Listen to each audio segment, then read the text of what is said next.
Once upon a time, Kamal, a carpet merchant at Isfahan city, was riding in his carriage with his wife Nami on a hot summer day. They were planning to leave the city and go for a ride in the lush hills surrounding Isfahan.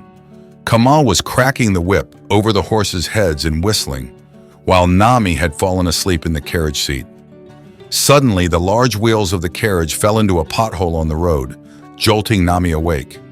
To shield her eyes from dust and dirt, she had a veil over her face.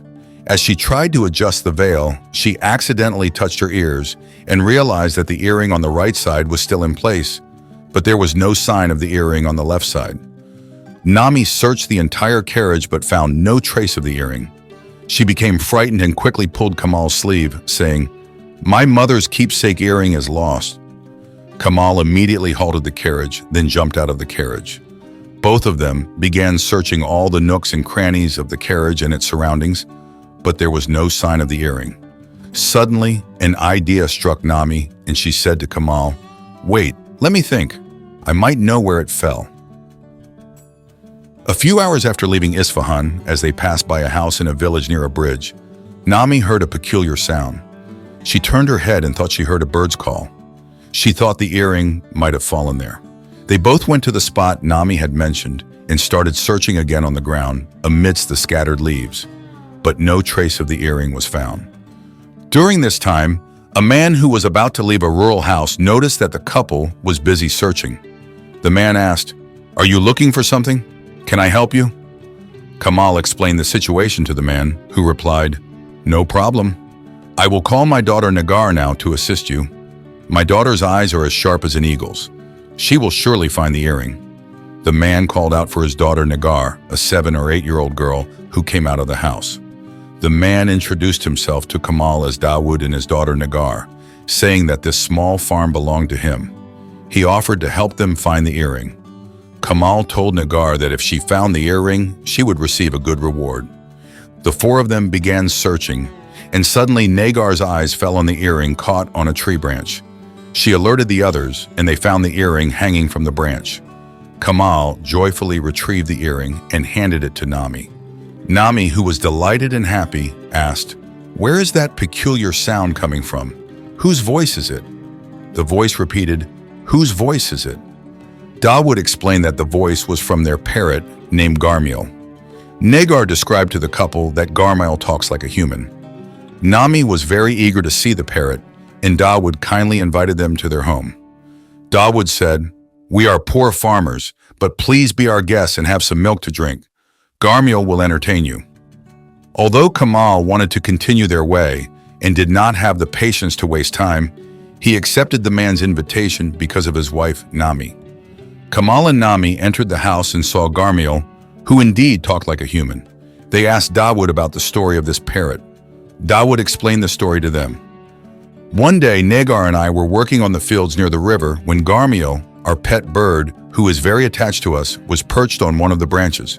We were busy working when Garmiel started screaming and coming towards us. It was clear that he had seen something strange and wanted to get our attention. Nagar and I followed him to see what was going on. When we reached the river, we saw an old man who had fallen into the water and needed help. The old man, with white hair and wounds on his hands and feet, was struggling to get out of the river.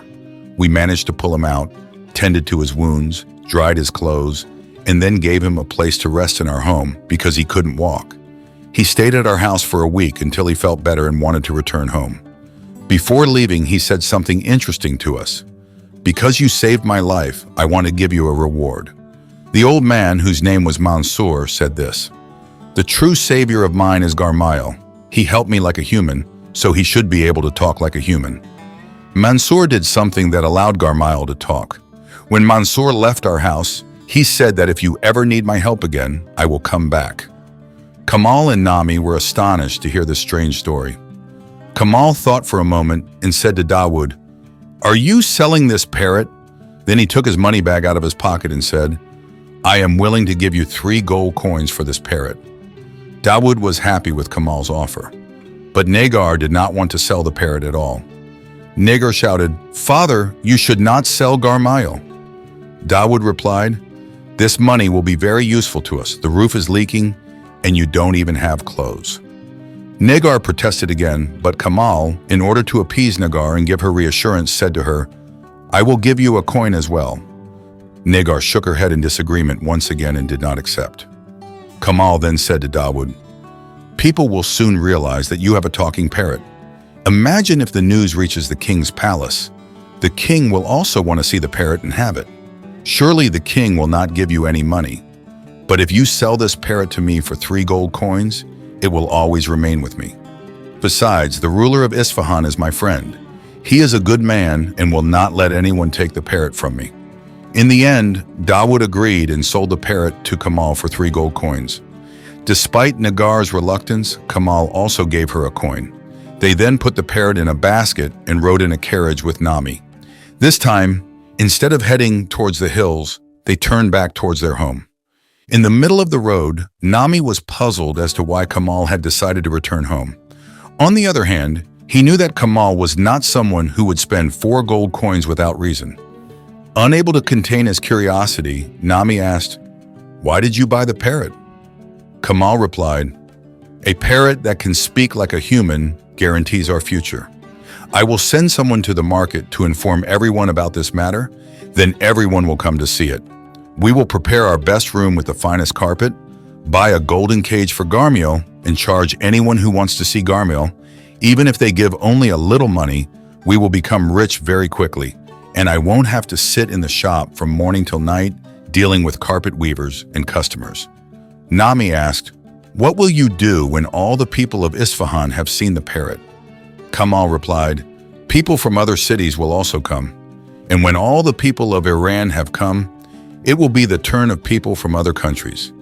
People from Damascus, Baghdad, Alexandria, Aleppo, and everywhere will come, and that's when we will become rich. We will eat in silver dishes, drink water in silver cups, and I will buy you silk clothes and expensive jewelry. I will buy land, farms, hills, and forests, and there will come a day when I claim that as far as the eye can see is mine." Nami was lost in thoughts of the days when all these fantasies would come true. When they arrived home, Kamal called out to his servant Kazim. Kamal instructed Kazim to go to the market and inform everyone about the talking parrot. It was decided that Kamal and Nami would prepare the house for visitors to see Garmiel, and Kazim would stand at the door and collect money from the people. From the next day, news of the talking parrot spread throughout the city, and people lined up at Kamal's house to see it.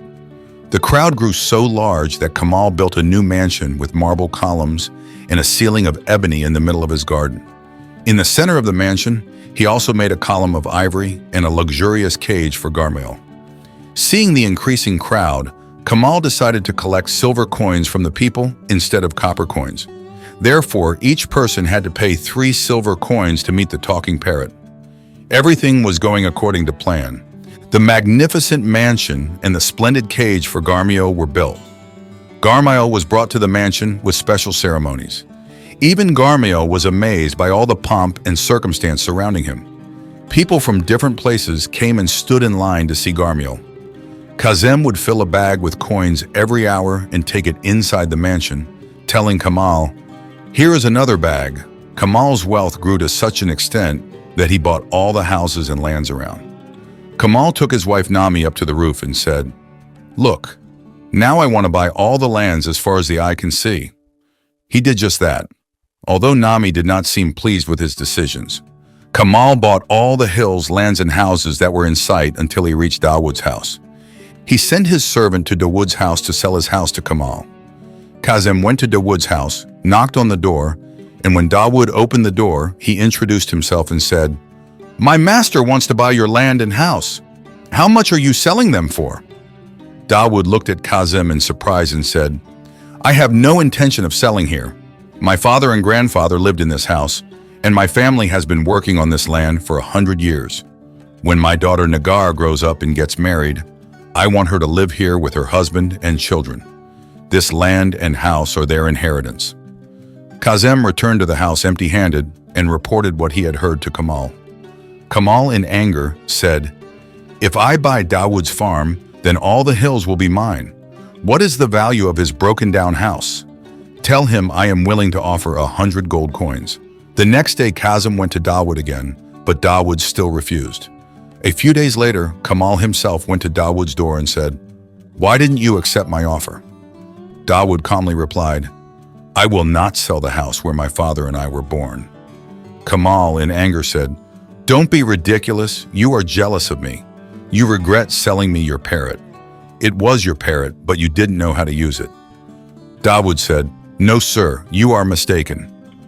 I do not envy you." Kamal grabbed Dawood's collar and shouted, "I will give you 200 coins, 300 coins. I have bought all the surrounding land except for this cursed piece of land of yours." But Dawood still refused and said, "It pains me to see you lose your peace of mind." Kamal said, "Are you showing compassion towards me? I am the wealthiest man in Isfahan. You will regret this. You will come crawling to sell this worthless piece of land." Then he got on his carriage and left. Kamal decided to seek help from the ruler. He invited the ruler to his house, and after a long time, the ruler was able to see Garmail. Kamal hosted the ruler generously and brought up the matter with him. He told the ruler, "Outside the city, there is a man named Dawood who owns a barren land. He has been spreading false accusations against you, claiming that you accept bribes. He falsely stated that a man who refused to give you his ring was introduced by you as a traitor to the king." The ruler exclaimed, "What shameless lies! No one has the right to spread such falsehoods about me." Kamal said, "If you need a witness, I am willing to testify. But do not mistreat him. You can simply exile him from Isfahan as a punishment. That would be sufficient." The ruler nodded and said, "Very well. I will consider this matter. You have given good advice. This punishment seems appropriate." The next day, the ruler's representatives went to Dawood's house and informed him that by the ruler's order, he had a week to leave the city. Dawood was surprised as to why the ruler had given such an order. Negar said to his father, "Surely Kamal is involved in this. He had previously mentioned that he is a friend of the ruler." Dawood asked, "What should we do now?"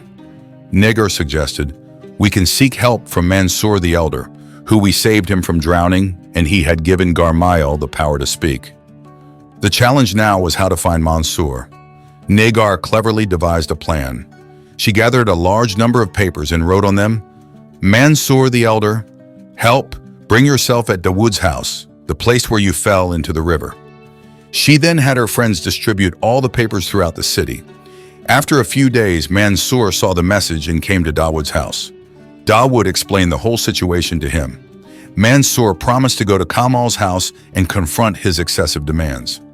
The next day, Mansour went to Kamal's house and he finally managed to meet Kamal with great insistence. Mansour respectfully asked Kamal to stop bothering Dawood. When Kamal did not comply with his request, Mansour said, "Garmail speaks due to my prayer. It is better to listen to me and stop bothering Dawood." Kamal retorted, "If I don't agree with you, do you want to take back your prayer?"